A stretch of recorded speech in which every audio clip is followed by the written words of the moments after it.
না, এটাকে সমর্থন কিংবা বিরোধিতা করার না। মূল উদ্দেশ্য যেটা নিয়ে সরকার এই প্রাইভেট প্র্যাকটিস বন্ধ করেছে, আমার ধারণা এবং যেটা উল্লেখ করেছেন, যে পাবলিকের সার্ভিস আরো বেটারমেন্ট হবে। আমার মনে হয় এই জায়গাটা আমি একটু ভিন্ন মত প্রকাশ করছি।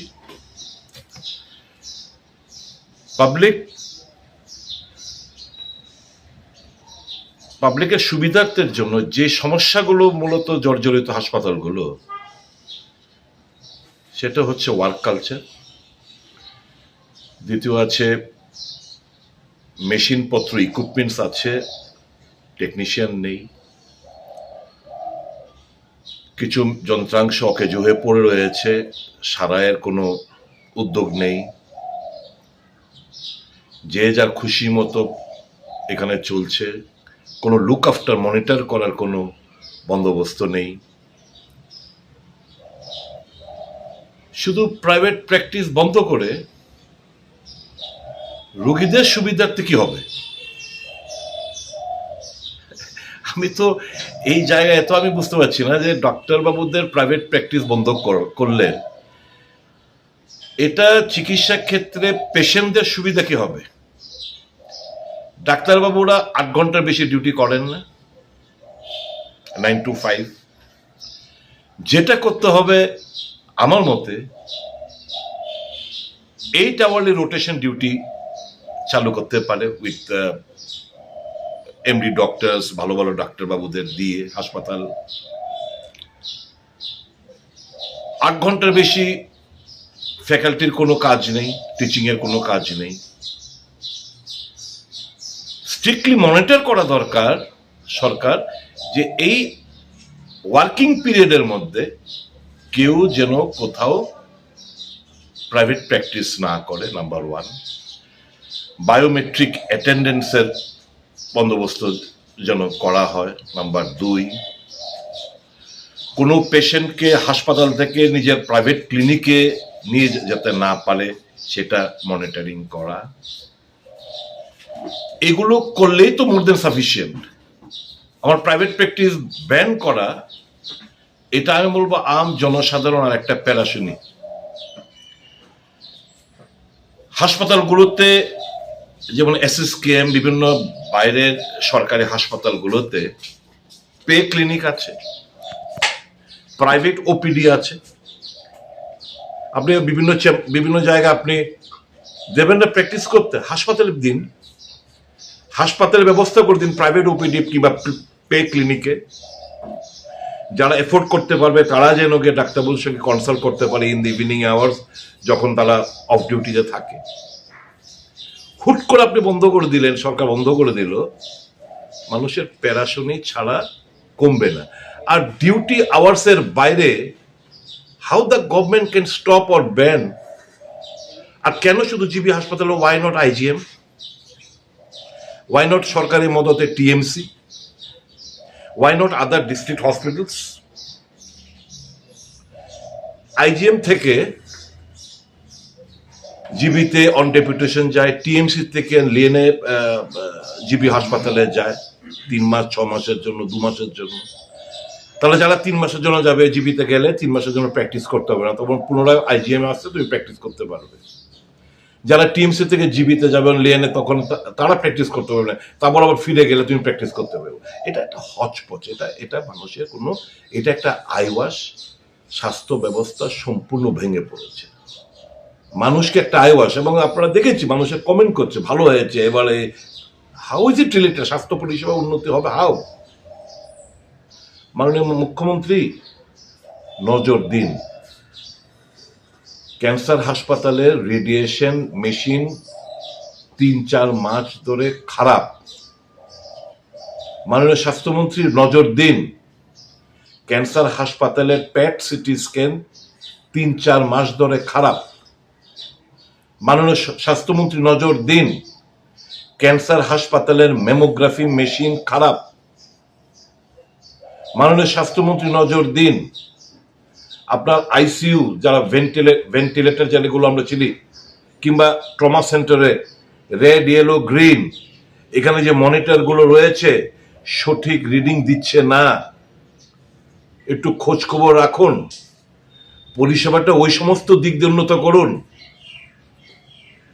ডাক্তারদের প্র্যাকটিস বন্ধ করে মানুষের কাছে যে বার্তাটা দিতে চাইছেন মানুষের কোনো কাজে আসবে না। বাহবা করাতে পারেন, মানুষের কোনো কাজে আসবে না।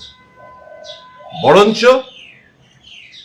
কিছু স্ট্রিক্ট মেজার নিন যাতে ডিউটি চলাকালীন। আচ্ছা আপনি বলুন তো, একজন super specialist doctor single order বের করেছেন যে সপ্তাহে ও 4 দিন ডিউটি করবে। এই ডাক্তারবাবু একটা হাঁপানের ওখানে একটা প্রাইভেট হাসপাতাল খোলার চেষ্টা করছে, তাকে ওখানে যাওয়ার সুযোগ করে দিয়েছেন। How come? একটা সুপার স্পেশালিস্ট ডাক্তার প্রতিদিন ওয়ার্কিং ডে গুলোতে তার ওখানে থাকার কথা আমাদের জিবি হাসপাতালে। আপনি কেন ওই সুপার স্পেশালিস্ট ডাক্তারকে সপ্তাহে 4 দিন আসলেই চলবে সিঙ্গেল অর্ডার বের করেছেন? তো এগুলো কোনো উত্তর নেই। আমরা সবাই জানি মানুষকে বোকা বানাতে পারবেন সচেতন নাগরিকদের না, যারা আপনাদের উপর বিশ্বাস রাখে তাদেরকে ধোকা দিচ্ছে। At the end of the day যেটা করলেন, আমার অ্যান্টিসিপেশন যারা রিটায়ারমেন্টের কাছাকাছি দোরগোড়ে এসে গেছে, they will seek for voluntary retirement. ঈশ্বরের কাছে প্রার্থনা করে সেটা না হয়, অনেকে বেটার অপরচুনিটি খুঁজবে প্রাইভেট ইনস্টিটিউশনে চলে যাবার, বহিরাজ্যে চলে যাবার জন্য। এবং তাতে করে এখানকার স্টুডেন্টরা দারুণভাবে, এই যে আপনারা সিট বাড়িয়েছেন আন্ডার গ্রাজুয়েট, তারপর পোস্ট গ্রাজুয়েট, এখানকার সিট বাড়িয়েছেন। ফ্যাকাল্টি যদি না থাকে, এবং আপনারা জানেন নর্থ ইস্টার্নে কেউ আসতে চায় না, সব ফ্যাকাল্টিও নেই, গোজামিল দিয়ে চালাচ্ছেন বিভিন্ন জায়গার। শুধু ওই যারা ভিজিটিং এ আসে, আগে এমসিআই ছিল, এখন বোধহয় national medical council of India, এরা যখন আসে তাদেরকে ওই দিনের জন্য উপস্থিত রাখান আপনারা। এটা শুধু ত্রিপুরা না, বিভিন্ন জায়গায় হচ্ছে। তো ফ্যাকাল্টি শর্টেজ, তো আপনারা আবার এইটা করে একটা সুযোগ করে দিচ্ছেন এখান থেকে চলে যাবার। পড়াশোনা এফেক্টেড হবে, রোগীরা এফেক্টেড হবে, সমস্ত দিক দিয়ে এফেক্টেড হবে। এটা জনকল্যাণে নয়। আমার এপিল থাকবে সরকারের কাছে, প্লিজ, আমি যে পয়েন্টগুলো মাথায় এসছে বলে আমি বললাম, দয়া করে এটা একটু বিবেচনার মধ্যে আনবেন।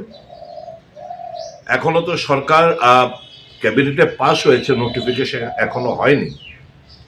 নোটিফিকেশনের সময় যদি মনে করেন সরকার যে আমার কথাগুলোর মধ্যে একটু যুক্তিসঙ্গত রয়েছে, দয়া করে করবেন এরকম ভাবে। তারপর আপনি all India institute of medical সায়েন্সের কথা উল্লেখ করেছেন আপনার ক্যাবিনেট মেমোতে। আচ্ছা বলুন তো, ডাক্তারবাবুদের কি সে পে স্ট্রাকচার দিতে পারছেন? সে বিভিন্ন অ্যালাউন্স দিতে পারছেন? রেসিডেন্সিয়াল কমপ্লেক্স দিতে পারছেন? নানা ধরনের সুযোগ সুবিধা যেগুলো এইমসের ডাক্তারবাবুরা পেয়ে থাকেন সেগুলো তো আপনারা দিতে পারছেন। মাত্র কি করলেন, 10% ছিল এনপিএ, নন প্র্যাকটিসিং অ্যালাউন্স, সেটা বাড়িয়ে করলেন 20%। কত টাকা বাড়বে? বড় জোর 12-13 হাজার টাকা। তো একটা ডক্টরের কি পরিমাণ অর্থনৈতিক লোকসান হবে যারা প্রাইভেট প্র্যাকটিস করেন? Do you think they will hang on over here? So স্বাভাবিক they will try to quit within a short span of time. এটা চলে যাবে এবং পড়াশোনা এবং চিকিৎসা ব্যবস্থা দারুণভাবে হ্যাম্পার হবে। বরঞ্চ ওয়ার্ক কালচার ফিরিয়ে আনুন। হাসপাতালের যন্ত্রাংশ মেনটেন্যান্সের নাম করে পাচার হয়ে যাচ্ছে, নজর দিন।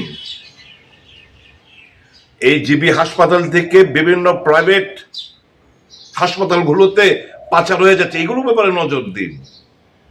খারাপ হয়েছে এগুলো নজর দিন। মনিটরগুলো ভুল রিডিং দিচ্ছে, নজর দিন।